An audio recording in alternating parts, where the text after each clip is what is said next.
มาแล้ววะมาแล้วข้ามเลยนี่มาเที่ยวกันเด้อค่ะอยู่บ้านปะบ้าค่ะน้ำตกปลาบ้าตำบลบ้านปะบ้าอำเภอภูเรือจังหวัดเลยอันนี้ภาษาเลยเด้อค่ะว่ามึงเลยเด้อค่ะถังเรื่องโบฝั่งบรู้เรื่องน้ำตกเรื่องที่มาฟังเราเองน้ำตกกะพ่นกระบตกเด้อค่ะน้ำก็ยังบ่ไหลอย่าบ่ต้องมาอย่า นี่น้ำตกปลาบ่านะครับ อยู่ตำบลปลาบ่าอำเภอภูเรือหน่อยน้ำหน่อยนึงค่ะ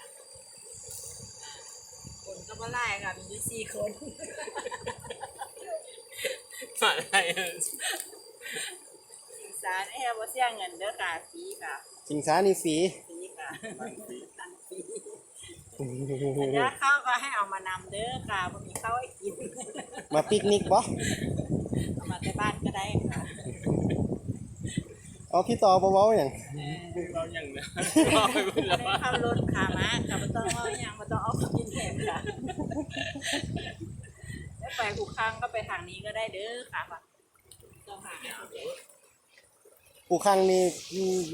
เอารถ AED เด้อค่ะมาแล้วก็แตกค่ะรถเจ๊งบ่ต้องเอามาเด้อค่ะ อันแคปที่ว่าขึ้นได้ ก็ บ่ บ่ต้องเอามาค่ะแดนโรเบอร์ก็บ่ต้องเอามา ไปบ่ได้ ไปได้อยู่แต่มันสิได้ถนนเป็นห้อยค่ะ เป็นหอยถนนนี้เป็นหอยโอเค